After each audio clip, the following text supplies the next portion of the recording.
पावन श्री चरणों में सत सत नमः। एवं अन्य मुनिवृंद तथा इस प्रातःकालीन धर्म सभा में उपस्थित जिन शासन के उपासकों एवं उपासिकाओं, आप सभी का मैं हार्दिक हार्दिक स्वागत करता हूँ।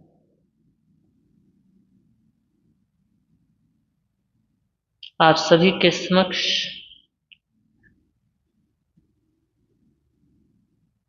श्री महावीर कथा प्रारंभ है और आप सभी बड़ी श्रद्धा के साथ प्रभु महावीर की कथा श्रवण कर रहे हैं।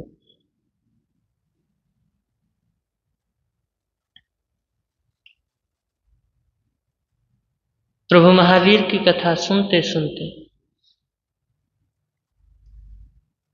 जीवन में परिवर्तन आना चाहिए।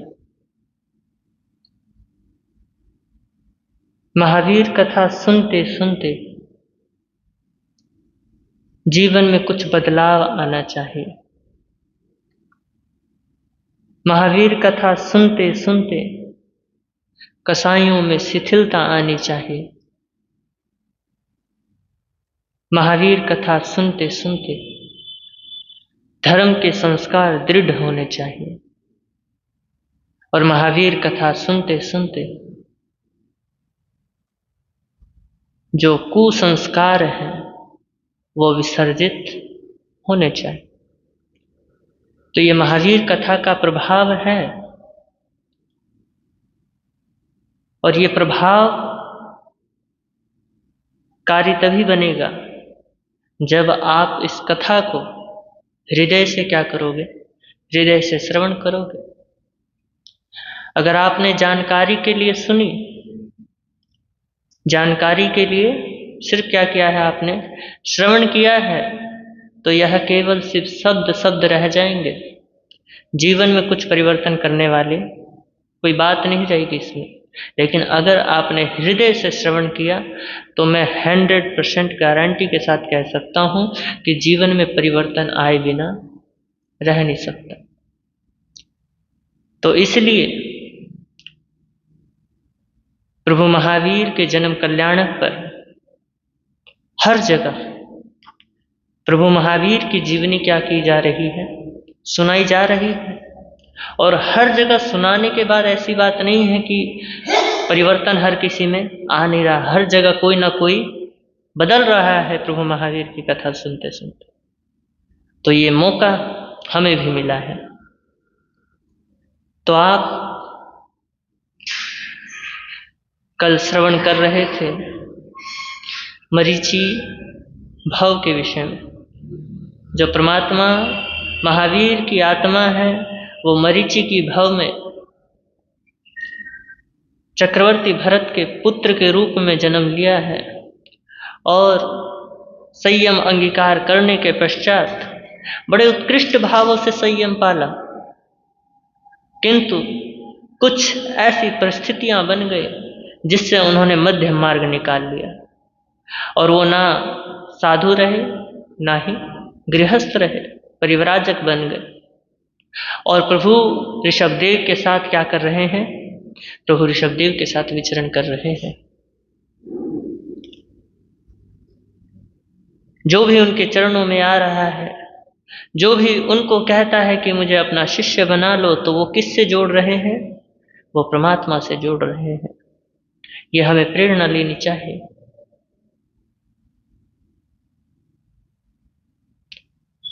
वो प्रभु से जोड़ रहे हैं और प्रभु धर्म से जोड़ रहे हैं। प्रभु ने भी खुद से कभी नहीं जोड़ा।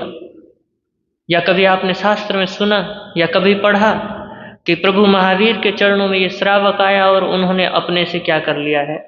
अपने से जोड़ लिया? नहीं। हमेशा सदैव आप यही सुनोगे कि प्रभु के चरणों में आया और उन्होंने धर्म से जोड़ा और बता दिया कि भैया ये धर्म का मार्ग है, तुम इस मार्ग में चलोगे तो तुम्हें उस मंजिल तक की यात्रा क्या कर सकोगे? पूर्ण कर सकोगे। तो परमात्मा के समशरण में भेज रहे हैं। उपदेश की लड़ियां क्या हो चुकी है? अयोध्या नगरी में लग चुकी है और उपदेश पश्चात भरत चक्रवर्ती कहाँ बैठे हैं? भगवान की सभा में बैठे हैं। मन में जिज्ञासा उत्पन्न हुई है, तो हम इस विषय में बात करें। उससे पूर्व भजन की कुछ पंक्तियां हैं, उन्हें हम सभी मिल करके गुनगुना लेते हैं।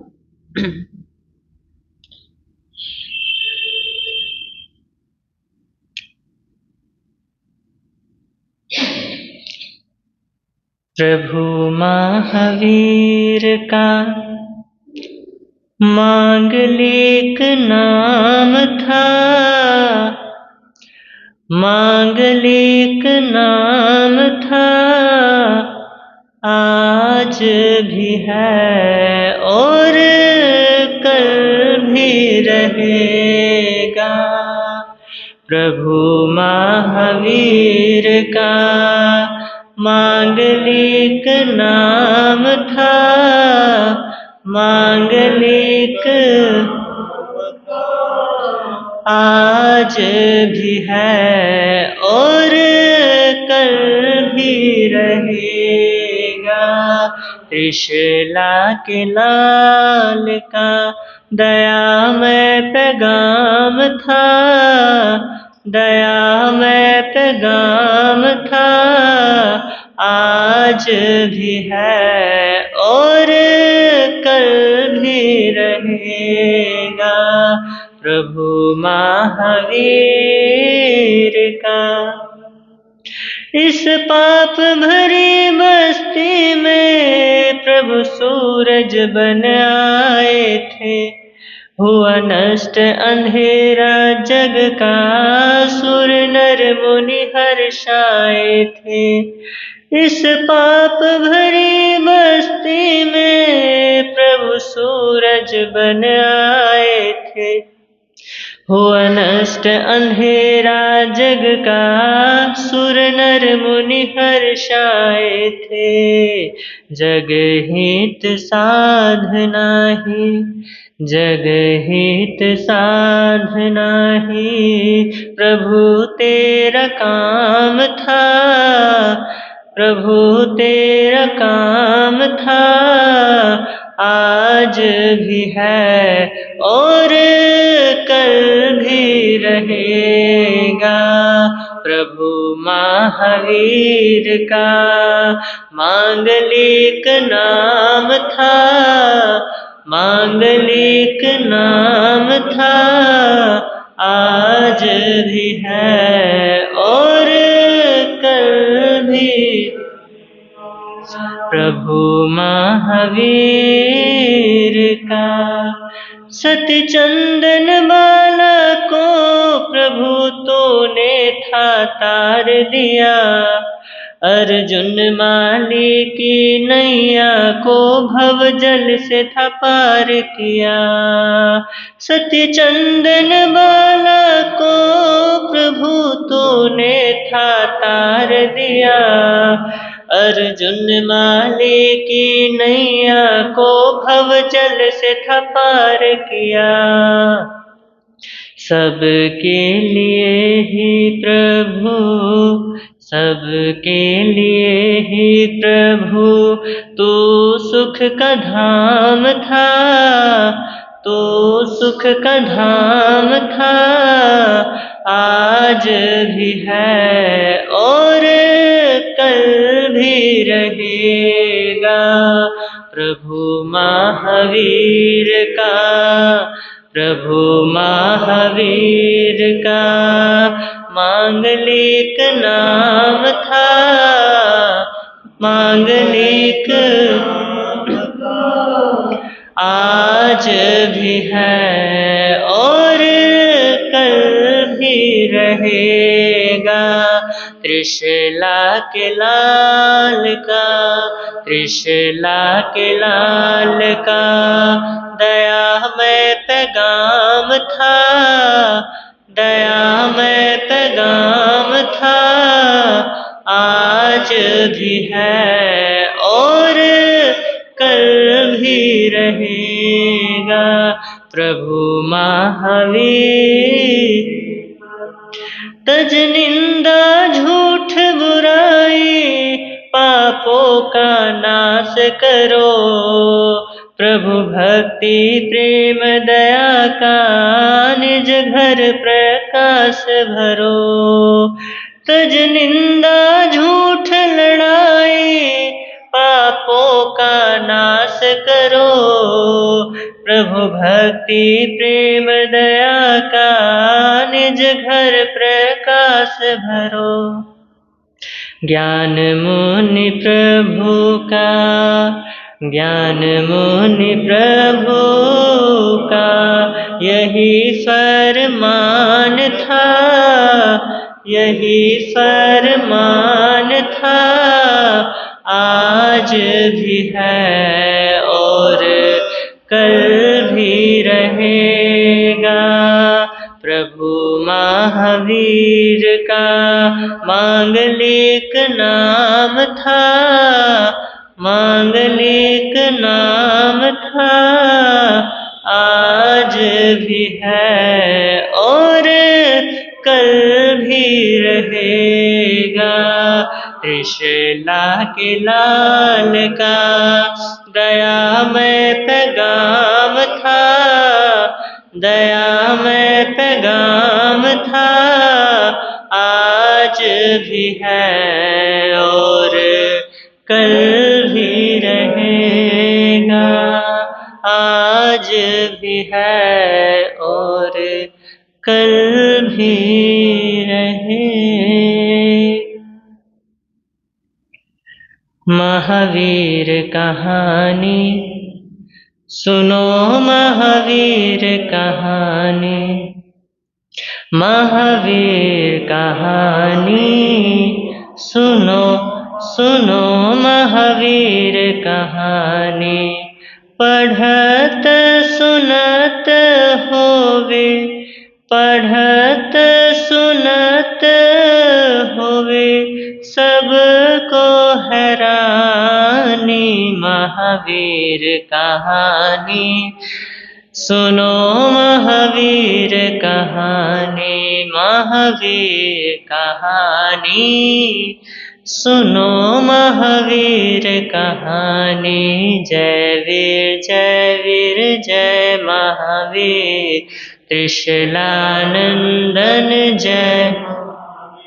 जय वीर जय महावीर, त्रिशलानंदन जयतिवीर।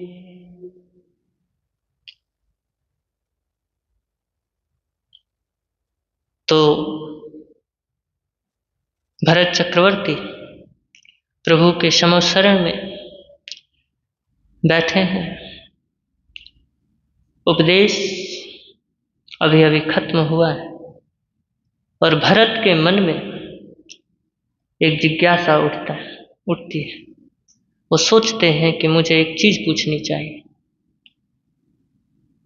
उन्होंने प्रश्न नहीं पूछा, उन्होंने जिज्ञासा व्यक्त की। जिज्ञासा और प्रश्न में आपको फर्क पता ही होगा कि जिज्ञासा दिल से उठती और प्रश्न कहाँ से? बुद्धि से। क्योंकि जहाँ हिसाब किताब है वहाँ प्रश्न तो उठेगा ही उठेगा। व्यापारियों को ज़्यादा पता है, क्योंकि जहाँ से ज़्यादा लेन देन होगा वहाँ पे प्रश्न ये भी उठेगा कि भैया मैंने किससे कितना लिया और किससे कितना लेना अभी बाकी है। तो ये प्रश्न है। लेकिन अध्यात्म जगत में प्रश्न ना हो करके क्या चीज होता है जी? जिज्ञासा। तो भरत के अंदर भी जिज्ञासा है। वो प्रभु से जिज्ञासा व्यक्त करते हैं कि भंते, एक मन में जिज्ञासा उत्पन्न हुई है, आपकी आज्ञा हो तो पूछूं। तो परमात्मा ने कहा पूछो। परमात्मा तो वैसे ही सर्वज्ञ थे और उन्हें पता था क्या पूछेगा, लेकिन फिर भी उन्होंने भरत के मुख से ही सुनना क्या समझा? सही समझा। और भरत ने कहा कि प्रभु, जिज्ञासा ये है कि आपने जो अनंत ऐश्वर्य संपन्न जिन दशा और तीर्थंकर पद प्राप्त किया है, क्या भविष्य में ऐसा महान पद और आध्यात्मिक ऐश्वर्य संपन्न ऐसी पदवी प्राप्त करने वाला कोई जीव, कोई भव्य आत्मा इस समोसरण में विराजमान है? तो परमात्मा ने धीर गंभीर वाणी में जवाब दिया कि भरत सुनो, इस समोसरण में तो नहीं है, लेकिन इस समोसरण के बाहर वो जो तुम्हें दिख रहा है ना, मरीचि, जो तुम्हारा पुत्र है, वो भविष्य में इसी अवसर्पणी काल में अंतिम तीर्थंकर क्या होगा? अंतिम तीर्थंकर बनेगा, 24वां तीर्थंकर बनेगा और वर्धमान नाम का तीर्थंकर बनेगा। और तो और सुनो, तीर्थंकर ही नहीं, प्रथम वासुदेव भी बनेगा, और वासुदेव ही क्या, चक्रवर्ती भी बनेगा। यह बात सुनते ही भरत चक्रवर्ती अंदर से क्या होने लगे? खुश होने लगे। और ऐसा कौन सा पिता होगा जो अपने पुत्र की आत्मोन्नति को देख करके खुश नहीं होगा? अपने पुत्र की उन्नति को देख करके क्या नहीं होगा? खुश नहीं होगा। हर पिता चाहता है कि मेरा पुत्र क्या करे, अच्छा से अच्छा करे।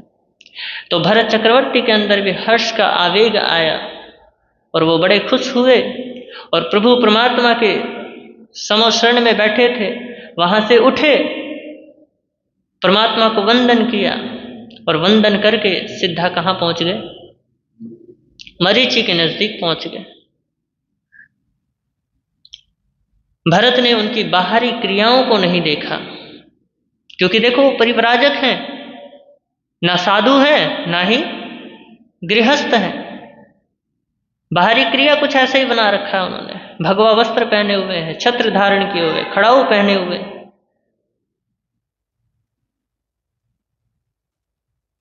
बाहरी क्रियाओं को ना देख करके उन्होंने 3 बार क्या किया है? 3 बार वंदन किया है। और क्यों किया है? भविष्य के तीर्थंकर को वो क्या कर रहे हैं? अपने समक्ष देख रहे हैं। और वंदन करते करते अंत में कहते हैं भरत चक्रवर्ती कि मैं तुम्हें तुम्हारी क्रियाओं को देख करके वंदन नहीं कर रहा हूं। अगर तुम सोचो, मैं तुम्हारे अंदर उस भव्य आत्मा को देख रहा हूं जो अभी परमात्मा ने फरमाया कि तुम तीर्थंकर भी बनोगे, वो भी इस अवसर्पणी काल के अंतिम तीर्थंकर। और तुम तीर्थंकर ही नहीं, वासुदेव भी बनोगे और चक्रवर्ती भी बनोगे। तो इस प्रकार कह करके भरत ने अपनी खुशी क्या की है? व्यक्त की है मरीचि के सामने।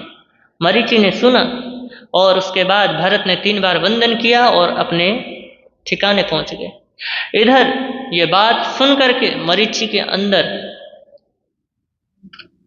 क्या आने लगा जी? मद आने लगा। क्या आने लगा? मद। अहंकार जागा है।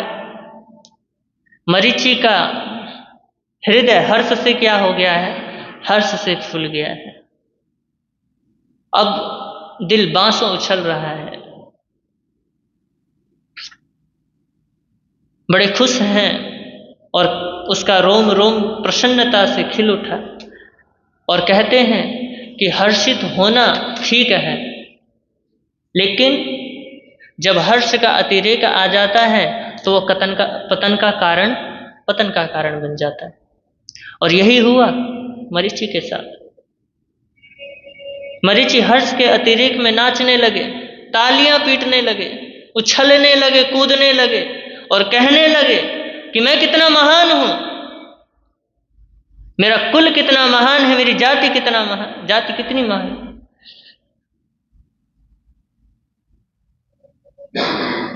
मेरे प्रथम तीर्थंकर जो है मेरे दादा हैं, मेरे दादा प्रथम तीर्थंकर, मेरे पिता प्रथम चक्रवर्ती, और मैं भविष्य में होने वाला प्रथम वासुदेव।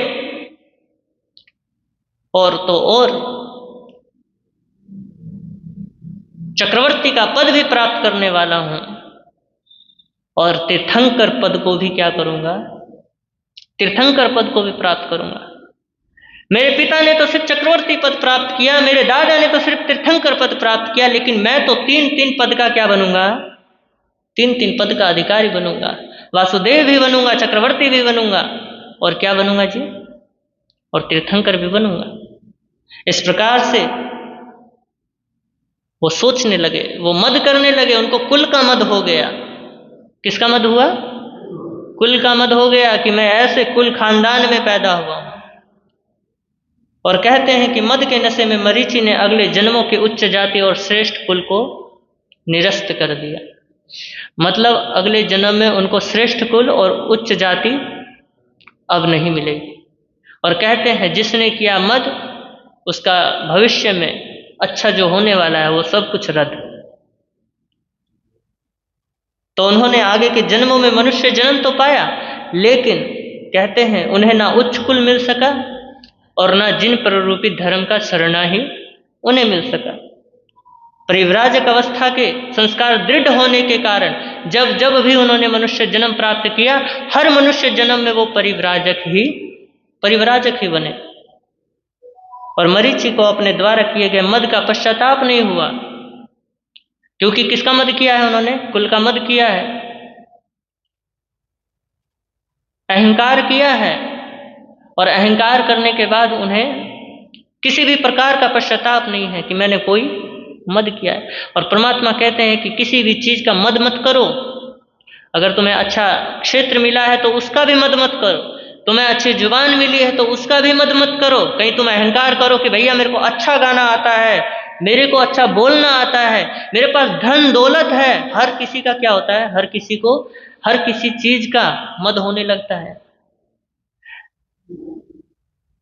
तो परमात्मा कहते हैं किसी भी चीज का मद मत करो। अगर मद कर लिया है तो उसका पश्चाताप जरूर करो कि ये तो मेरी पुण्यवानी थी पिछले जन्म की, जिस वजह से मुझे ये क्या हुआ है, मुझे प्राप्त हुआ है। तो किस प्रकार का मद करना, किस प्रकार का अहंकार करना, तुम्हारा तो कुछ है ही नहीं। कर्म तो कहता है कि भैया तुम्हारा है क्या, सब कुछ तो मैंने दिया है, तुम तो बस निमित्त मात्र हो, तुम तो कर रहे हो, दे तो मैं रहा हूं। अगर मैंने ज्यादा ही तमेचा मार दिया तो कहीं के भी नहीं रहोगे। ये कर्म सिद्धांत है, ये परमात्मा का सिद्धांत है कि भैया कर्म करो, देख करके करो। इधर मरीचि ने कर्म तो कर लिया, मद तो कर लिया, लेकिन उसका पश्चाताप नहीं किया। अंत में जब उनका अंत समय ऐसा लगा उनको कि अब मेरा अंत समय आ चुका है, तो कहते हैं अंत समय में मरीचि ने शिष्य बनाने की लालसा से एक मिथ्या उपदेश दिया। किसको? एक राजकुमार को जो कपिल है। उस कपिल राजकुमार को कहते हैं कि जो जिन धर्म का मार्ग है ना, जो जिन प्ररूपित मार्ग है उसमें भी धर्म है, और जो मैं बोलता हूं, जो मेरा मार्ग है उसमें भी धर्म है। मतलब जो मैंने पंथ चलाया है उसमें भी धर्म है, और जो भगवान चला रहे हैं उसमें भी धर्म है। तो कहते हैं कि वहां मरीचि सम्यक्त्व से भ्रष्ट हो जाते हैं। किससे हो जाते हैं भ्रष्ट? समकिति से भ्रष्ट हो जाते हैं। समकित उनके हाथ से छूट जाता है, फिसल जाता है। और कहते हैं उन्होंने 1 करोड़ा करोड़ी सागरोपम का संसार बढ़ा लिया। और इस प्रकार भगवान महावीर बनने वाली आत्मा चौथे जन्म में देवलोक में चली जाती है। क्यों? क्योंकि तप और संयम उन्होंने क्या किया था जी? तप और संयम को उन्होंने अंगीकार किया था और उसको अच्छे से जिया था। और कुछ परिस्थितियां आई जिस वजह से वो क्या कर गए थे, उस चीज को छोड़ गए। और फिर भी उन्होंने तप को जितना हो सका उनसे साधा गया, उतना उन्होंने साधा। जितना उनसे संयम पाला जा सका उन्होंने उतना पाला। इस वजह से उन्हें 5वां देवलोक मिल गया। और इसी तरह 14 जन्मों तक उनकी यात्रा चलती रही। ब्राह्मण कुल में ही पैदा होते रहे और परिव्राजक बनते रहे। और परिव्राजक बनते रहे, वहां से मरते हुए देवलोक में जाते रहे। इस तरह से कहते हैं कि भगवान महावीर बनने वाली आत्मा के 16 जन्म इस तरह से पूर्ण हो जाते हैं। और 17वें जन्म में उनकी आत्मा किस प्रकार आरोह अवरोह करती है, उत्थान पतन में चलती है, उसके विषय में हम अब सुनते हैं। देखिए, दुख घटना में जैसे कोई घटना घटती है और उसमें आप क्या हो जाते हो, दुखी हो जाते हो, और दुख का आवेग बहुत ज्यादा होता है, और कोई अच्छी घटना घटती है उसमें सुख का अतिरेक आ जाता है, तो कहते हैं जीवन के मोड़ भयंकर रूप से बदल जाते हैं। क्योंकि भगवान महावीर बनने वाली आत्मा ने मरीचि के भाव में यही तो किया। क्या किया जी? हर्ष के अतिरेक में आकर के कुलमद कर डाला, अहंकार कर डाला कि भैया मेरा कुल कितना महान है। और कहते हैं कि चौथे जन्म से लेकर 16वें जन्म तक मनुष्य जन्म और देवलोक का जन्म, ये 2 जन्म लेते रहे और परिव्राजक बनते और देव बनते। इस तरह से उनका जीवन क्रमशः 1 जन्म मनुष्य का और 1 जन्म देवलोक का मिलता रहा। इससे स्पष्ट है, इससे पता चलता है कि एक छोटी सी क्रिया भी कितना विस्तार रूप ले सकती है। कोई बड़ी बात तो थी नहीं, उन्होंने बस इतना ही तो कहा था कि मेरा कुल इतना महान, इसमें कोई गलत तो चीज थी नहीं। लगेगा आपको कि इसमें कौन सी गलत बात थी, लेकिन छोटी सी बात भी बहुत विस्तार लेती है, परमात्मा कह रहे हैं। और यही कारण था उन्हें निरंतर 14 जन्म तक अरिहंत और सिद्ध का शरणा बिल्कुल भी नहीं मिल सका। नीच गोत्र का बंध हो जाने के कारण उनके जीवन में ऐसा होता। अगर आपको मनुष्य जन्म मिला है, आर्य क्षेत्र मिला है और प्रभु महावीर की वाणी सुनने को मिली है, वितराग वाणी सुनने को मिली है, तो अपना अनंत पुण्यवाणी समझना और ये सोचना कि अभी मेरी पुण्यवाणी का उदय काल चल रहा है, जो मुझे वितराग वाणी सुनने को, श्रवण करने को मिली है। तो देखिए, 17वें जन्म में प्रभु महावीर बनने वाली आत्मा ने क्षत्रिय कुल में जन्म लिया है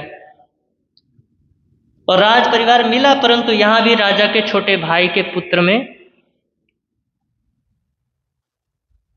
उनके रूप में जन्म लिया।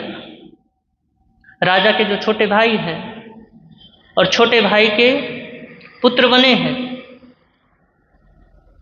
तमाम अनुकूलताओं के बीच जीवन पुष्प खिलने लगा, ऐश्वर्य भोग की कोई कमी नहीं थी। यहां उनका नाम विश्वभूति गजब है। कैसे कैसे महावीर कौन कौन से जन्म से क्या हो रहे हैं, गुजर रहे हैं, और किस किस बात में हमें ध्यान रखना चाहिए, किस किस बात का हमें ध्यान रखना चाहिए, ये बात समझाते हुए जा रहे हैं। परमात्मा ने जितना उपदेश दिया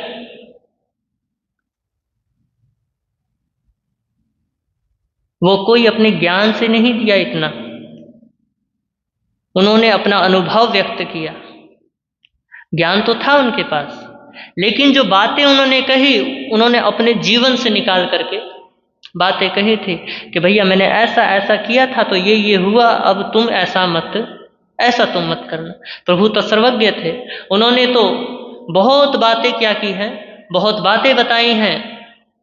शास्त्रों में कई तरीके की बातें हैं, कोई एक दो बात नहीं है। सार की कुछ बातें हैं, जानकारी के लिए कुछ बातें हैं, और कुछ क्या है जी, कुछ धारण करने योग्य बातें हैं।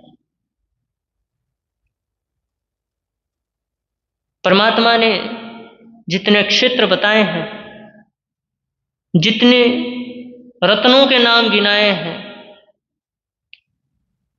जितना ऐश्वर्य का क्या किया है, विस्तार किया है कि इस प्रकार का देवलोक में ऐश्वर्य होता है, इस प्रकार से चक्रवर्ती का ऐश्वर्य होता है, इस प्रकार से वासुदेव का ऐश्वर्य होता है।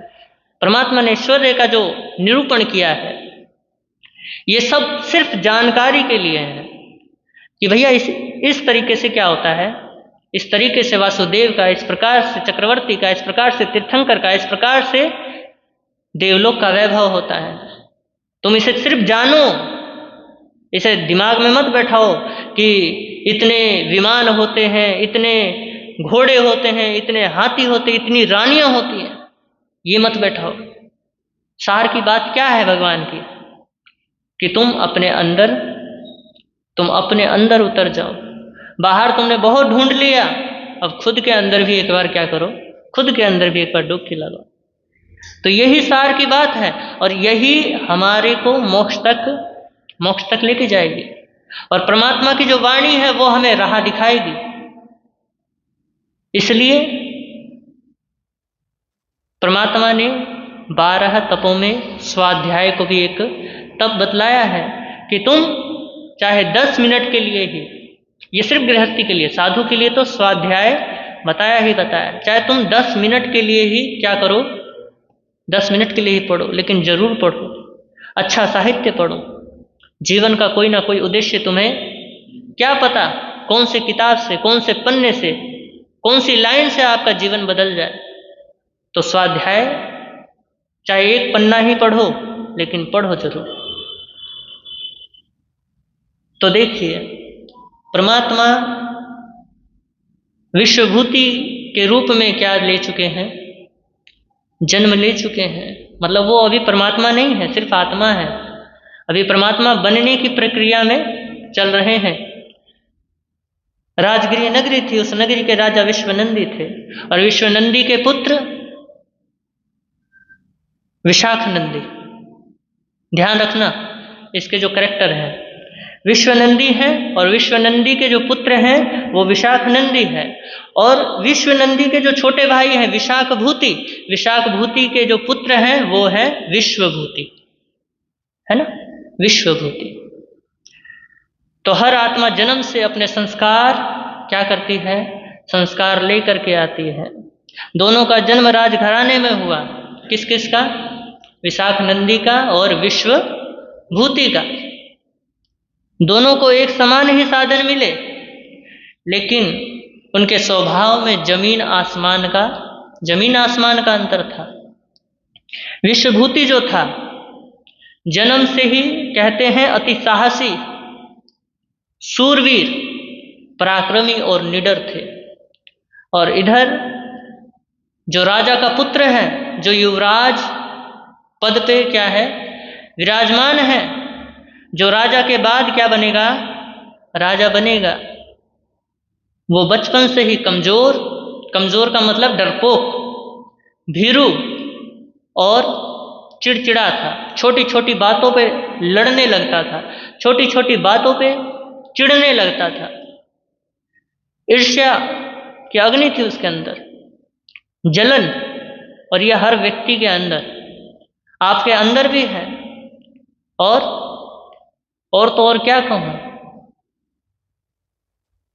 चलो छोड़ो, हर किसी के अंदर ईर्ष्या है।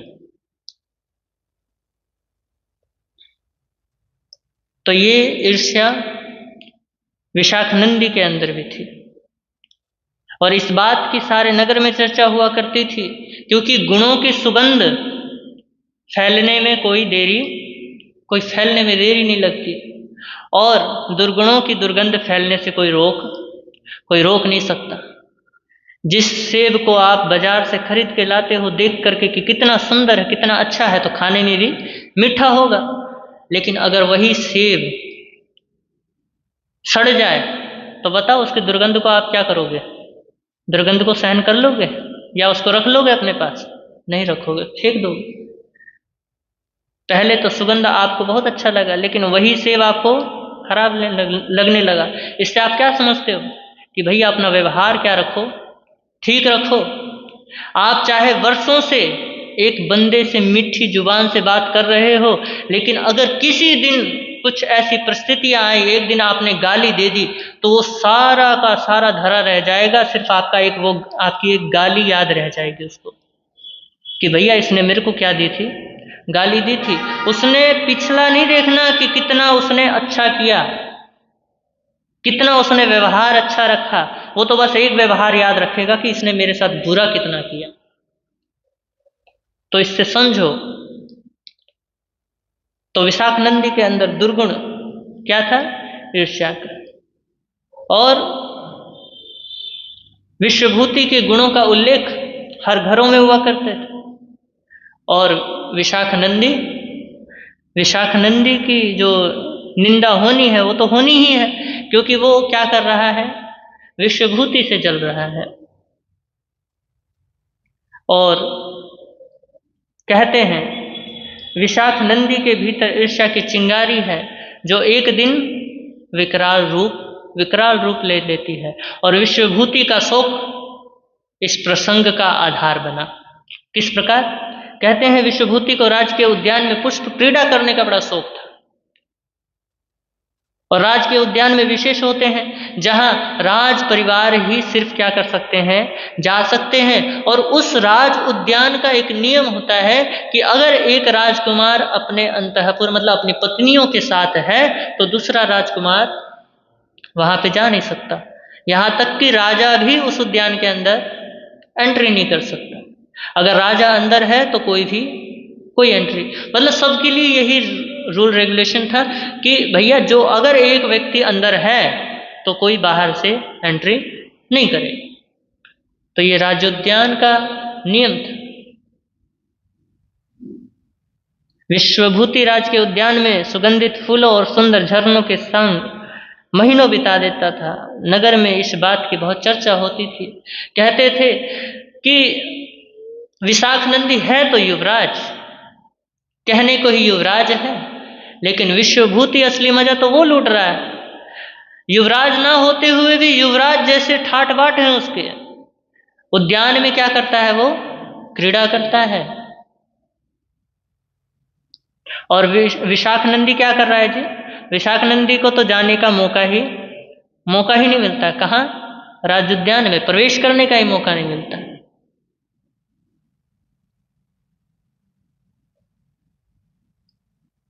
और इस प्रकार की चर्चा जब विशाखनंदी सुनता तो उसका खाया पिया सब कुछ जल उठता, कूदने लगता कि ये सब ऐसी बातें क्यों कर रहे हैं। एक दिन ऐसी घटना घटी कि दासी ने महारानी के कान भर दिए। और इतिहास साक्षी है कि जब भी किसी दास ने या दासी ने राजा के या रानी के कान भरे हैं तब कुछ ना कुछ घटना घटी है। मंथरा ने कान भरे थे तो रामायण जैसी इतनी बड़ी महागाथा लिखी गई।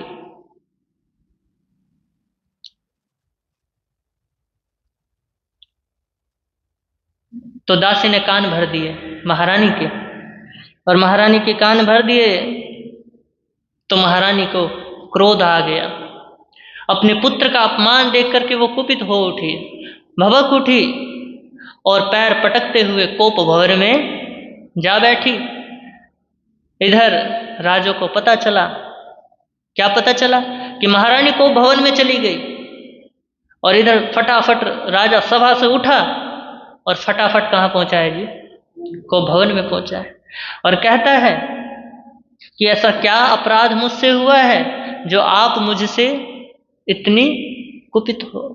तो महारानी कहती है कि आप जो हैं अपनी सभा में ही क्या रहते हो? व्यस्त रहते हो। आपको अपने पुत्र की कोई चिंता ही नहीं है। आपका उस विश्वभूति पर कोई नियंत्रण ही नहीं है। मेरा जो पुत्र है वो बेचारा ऐसा लगता है जैसे निरस्त सा हो गया है, राज्य से निकाला गया है, उसकी कोई पूछताछ ही नहीं होती।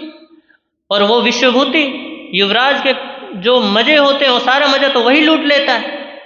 कुछ करो, निकालो उसे वहां से। तो राजा ने मर्यादा याद दिलाई कि मर्यादा ये है। तो महारानी पहले क्रोध में थी और उसमें पेट्रोल डल गया तो और क्या होने लगी, और उबल पड़ी और कहने लगी चूल्हे में जाए ऐसी मर्यादा।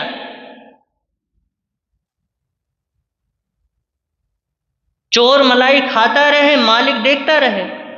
जब तक आप इस विश्वभूति को बाहर नहीं निकालोगे तब तक मैं अन्न और जल क्या नहीं करूंगी, ग्रहण नहीं करूंगी। इस हट के आगे राजा क्या हो गया, राजा हार गया और राजनीति के सहारे से एक नियुक्ति निकाल ली, एक युक्ति निकाली, वहां से सीधा आयुद्धशाला में पहुंच गया और रणभेरी बजा दी। और रणभेरी का मतलब, बजने का मतलब है युद्ध की तैयारी। राजा ने ऐसी युक्ति निकाली कि सांप भी मर जाए और लाठी भी ना टूटे। रणभेरी की आवाज सुनते ही विश्वभूति का क्षत्रिय रक्त क्या होने लगा, खौल उठा। और क्षत्रिय प्रेम से ज्यादा कर्तव्य को क्या देते हैं, कर्तव्य को महत्ता देते हैं। उनके लिए प्रेम से भी ऊपर क्या है, कर्तव्य है। और वो जैसे ही रणभेरी की आवाज सुनते हैं तो जल क्रीड़ा वहीं छोड़ करके क्या कर जाते हैं, सीधा राजसभा में पहुंचते हैं। महारानी का जो प्रेम आग्रह था, जो वो कह रहे थे कि आप क्यों जा रहे हो, और भी तो हैं जा सकते हैं, आप क्यों जा रहे हो। लेकिन उसने कहा कि मेरी अभी क्या है, अभी जरूरत है, मैं लौट के जरूर आऊंगा। पहुंच गए राजसभा में और राजा से पूछते हैं कि महाराज अचानक कैसे, क्या हुआ, क्या बात है। तो महाराज ने कहा कि हमारे राज्य की सीमा पर एक सामंत सिर उठा रहा है और अगर सांप सिर उठाने लगे तो उसी वक्त क्या कर देना चाहिए, उसी वक्त कुचल देना चाहिए। तो मैं युद्ध करने के लिए क्या कर रहा हूं, कुछ कर रहा हूं, जा रहा हूं। तो विश्वभूति ने कहा कि महाराज मेरे होते हुए आप जाओ तो ये मेरे लिए लज्जा की बात है। और राजा यही चाहता था कि कौन जाए, विश्वभूति किसी ना किसी भांति राज्योद्यान से निकल जाए। तो अब सेना लेकर के क्या हो चुके हैं, विश्वभूति निकल चुके हैं, सभी बातें पूर्ण हो गई, महारानी का क्रोध शांत हो गया, राजा को युद्ध में जाना नहीं पड़ा और विश्वभूति के जाने के बाद राजोद्यान क्या हो चुका है, खाली खाली हो चुका है। और जैसे ही खाली हुआ इधर से विशाख नंदी अपने पत्नियों के साथ घुस चुका है। और इधर जैसे ही विश्वभूति युद्ध के लिए निकले हैं, निकलते ही वो कहाँ पहुंचे हैं, उस सामंत के राज्य पर पहुंचे हैं। और क्या करने के लिए, युद्ध करने के लिए। इधर सामंत को पता चला कि कौन आए हैं जी, विश्वभूति आए हैं, क्योंकि उनका जो पराक्रम है बहुत ही सुन रखा था उस सामंत ने। तो उसने सोचा कि इनको जीतना बड़ा मुश्किल है, तो इसलिए उनके मान और सम्मान के लिए क्या लेकर के आए, हारों से भरा एक थाल उनके स्वागत में खड़े हैं। और इधर जैसे ही विश्वभूति पहुंच रहे हैं, देखते हैं कि भैया यहाँ तो कोई युद्ध का कोई माहौल ही नहीं लग रहा। और इधर कहते हैं कि तुम सुनने में आया कि राजद्रोह करने वाले थे। तो सामंत ने कहा कि स्वामी ऐसा तो कुछ बात हुई नहीं हमारी। तो फिर उसके बाद उन्होंने कहा कि ठीक है कोई बात नहीं। फिर वहां से विजय घोष करते हुए, विजय नाद बजाते हुए क्या हो चुके हैं जी, वापस अपने राज्य पहुंचे हैं।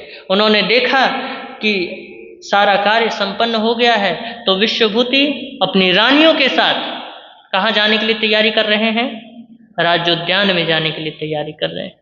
और जैसे ही राज्योद्यान के पास जाते हैं, पहरेदार उन्हें वहीं पे रोक देते हैं। इस विषय में हम कल जैसा अवसर होगा चर्चा करेंगे। ओम शांति।